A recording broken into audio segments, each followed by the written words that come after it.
Malini Devi multi speciality hospital, Christian Peta, 5వ line, కావలి.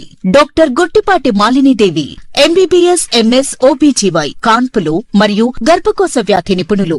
Malinidevi multi speciality hospital నందు అందించు వైద్య సేవలు: సాధారణ కాన్పులు, సిజేరియన్లు, లాప్రోస్కోపిక్ ద్వారా గర్భసంచికి సంబంధించిన ఆపరేషన్లు, ట్యూబెక్టమీ, పిల్లలు లేకుండా operation, high risk pregnancy, ectopic pregnancy మరియు గర్భసంచి నీటి బుడగలు, గర్భసంచి జారిన ఆపరేషన్లు, రొమ్ముగడ్డలకు చికిత్స, నెలసరి ఇబ్బందులకు చికిత్స, మెనోపాజ్ సమస్యలకు చికిత్స చేయబడును. స్త్రీలకు సంబంధించిన అన్ని సమస్యలకు చికిత్స చేయబడును. పిల్లలు లేని వారికి ప్రత్యేక చికిత్స కలదు.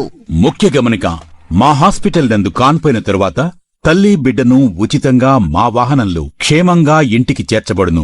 మా హాస్పిటల్స్ ప్రత్యేకతలు: ICU, lab, AC and non AC rooms, 24 గంటలు మెడికల్ షాప్, ప్రతి రూమ్ నందు వేడి నీటి సదుపాయం కలదు.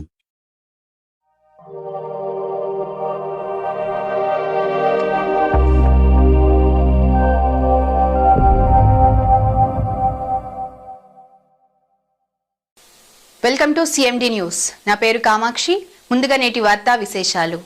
కావలి ఉత్తర శివారులో వెలిసి ఉన్న సీతలమ్మ అరుగు వద్ద గుర్తు లేని ఆకతాయిలు బీభత్సం సృష్టించారు. అమ్మవారికి నిత్యం పూజలు చేసే బూసి శ్రీనివాసులు, మా తండ్రి తల నుంచి కొన్ని సంవత్సరాలుగా అమ్మవారికి పూజలు చేస్తున్నామన్నారు. నిన్న రాత్రి 11 గంటల సమయంలో అమ్మవారిని దర్శించి ఇంటికి వెళ్లాను అన్నారు. ఈ రోజు తెల్లవారుజాము అమ్మవారికి పూజలు చేసేందుకు వెళ్లగా అరుగుపై వస్తువులను పగలగొట్టి చిందరవందరగా పడవేసి ఉన్నారు. అమ్మవారి మరక తోరణాన్ని అమ్మవారిపై పడవేసి ఉన్నారు. స్థానికులు అమ్మవారికి ఇలా జరగడాన్ని సహించడం లేదన్నారు. రోడ్డుపై ఉన్న అమ్మవారికి ఇలా జరిగితే ఇంకా సామాన్యుల పరిస్థితి ఏంటి అన్నారు.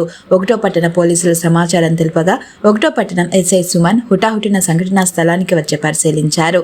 దగ్గరలోని సీసీ కెమెరాలు ఓపెన్ చేసి చూస్తామన్నారు.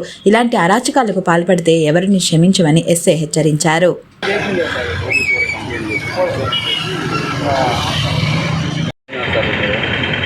ప్రతి మంగళవారం మేము చేసుకుంటా ఉన్నాము. ఈ మధ్యకాలంలో అలంకరణ కళ్ళు ముక్కు అది ఎత్తేసారు. ఆ తర్వాత ప్రతి మంగళవారం మళ్ళీ వేరే వాళ్ళు దాతలు ఇస్తే ఆ సెట్ని మాత్రం నేను ప్రతి మంగళవారం అలంకరించే నైట్ 11:30 అప్పుడు మళ్ళీ మార్చేసుకొని తీసి పెట్టేస్తుంటాను. అట్లా రాత్రి 3 రోజుల నుంచి హుండీ కూడా తీసేస్తా ఉన్నారు. అది డే టైంలో జరుగుతూ ఉన్నది. నైట్ టైం మాత్రం ఇది గుర్తు ఎప్పుడు ఏమి తెలియదు చేసేది తెలియదు. వాళ్ళు వచ్చి